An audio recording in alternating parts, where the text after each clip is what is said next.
हाँ, शीतकालीन सत्र का आज आखिरी दिन है और अगर हम बात करेंगे तो शीतकालीन सत्र पूरे एक तरह से कहा जाए तो हंगामे की भेंट चला। ज़बरदस्त विपक्ष का हंगामा रहा। बात जेपीएससी के मुद्दे की हो या मॉब लिंचिंग का जो बिल आया है उसको लेकर के। अभी हमारे साथ वरिष्ठ विधायक सरजू राय हैं, हम इनसे बात करते हैं। क्या लगता है आज आखिरी दिन है, सदन चल पाएगा? अब आखिरी दिन है, सत्र छोटा था, 1/4 कामकाज का आज समय बचा हुआ है। अभी तक स्पीकर ने कोशिश की कि हम हंगामा में भी प्रश्नकाल चलाएं, मगर 2-3 प्रश्न से ज़्यादा वो ले नहीं पाते हैं और प्रश्न भी आते हैं उसमें पूरक प्रश्न पूछने का माहौल नहीं रहता है। प्रश्नकाल बाधित होना सबसे अधिक चिंता का विषय है। विडंबना है कि दोपहर के बाद सरकार का कामकाज चल जाता है, मगर जनता का जो सवाल आते हैं वो जनता का सवाल ऐसे ही अनुत्तरित रह जाता है। प्रश्नकाल चलेगा तो अधिक एक्सपोज होगी सरकार और उसके मंत्री कि वे कैसे काम कर रहे हैं, किस तरह के निर्णय ले रहे हैं। इसलिए अब आगे बजट सत्र है, बड़ा सत्र होगा, उसमें ध्यान रखा जाए कि प्रश्नकाल ना बाधित हो।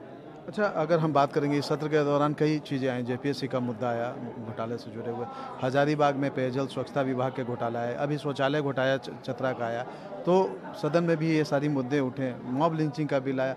तो जिस तरीके से विपक्ष की जो आपत्तियां होती हैं, जो विरोध होता है, क्या ऐसा लग रहा है कि सरकार जो है उसको लेकर के गंभीर नज़र आ रही है? कोई गंभीरता नहीं नज़र आती है सरकार में। सरकार को विपक्ष की ऐसी आलोचनाओं को सलाह के रूप में लेना चाहिए और विपक्ष की प्रशंसा करनी चाहिए कि आपने हमारी एक कमी दिखा दी, हम इसको ठीक करेंगे।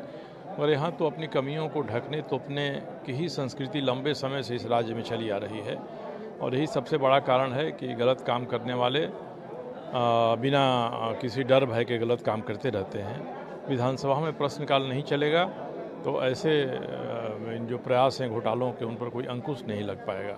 सरकार को गंभीर होना चाहिए।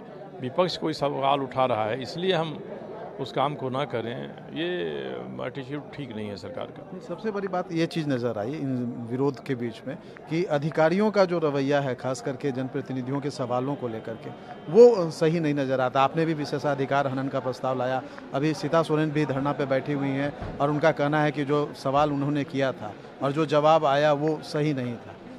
देखिए, जवाब सही नहीं है तो उसके लिए दूसरा उपाय भी है। स्पीकर साहब को लिखिए, वो उसको अनागत प्रश्न समिति में भेज देंगे, समिति जांच करेगी। विशेषाधिकार का प्रश्न उठाइए, विशेषाधिकार समिति के माध्यम से उसकी जांच कराएंगे, अधिकारियों को बुलाएंगे। मगर अधिकारी जिस तरह से उत्तर दे रहे हैं उसके लिए जिम्मेदार तो मंत्री हैं। मंत्री को उत्तर देने के पहले फाइल मंगाकर हर चीज़ की शिनाख्त करनी चाहिए कि आप जो उत्तर दे रहे हो सही है कि नहीं है। ये भी हो सकता है कि मंत्री लोग ही कह रहे हो कि तुम ऐसा ही उत्तर दे दो चाहे हम, ताकि हम किसी तरह से प्रश्न को टाल जाएं। इसलिए मैंने एक बात कही, लोगों ने बहुत गंभीरता से नहीं लिया, कि हमारे जो अधिकारी हैं, प्रशासनिक अधिकारी, उनको पब्लिक सर्वेंट कहा जाता है। अब वो पब्लिक सर्वेंट की तरह कितना काम कर रहे हैं और प्राइवेट सर्वेंट की तरह कितना काम कर रहे हैं, आज इस पर विचार करने की बात है। तो इस तरीके से देखते हैं कि सत्र का आज आखिरी दिन है और ये उम्मीद जताई जा रही है कि आज भी हंगामे की भेंट चलेगी। लेकिन वरिष्ठ विधायक जो पूर्व मंत्री भी रह चुके हैं सरजू राय, उन्होंने एक बहुत ही गंभीर सवाल उठाया है कि जो पब्लिक सर्वेंट है वो पब्लिक सर्वेंट नहीं बल्कि प्राइवेट सर्वेंट के रूप में काम कर रहे हैं और ये जो है लोकतंत्र के लिए, राज्य के लिए एक चिंता का विषय है।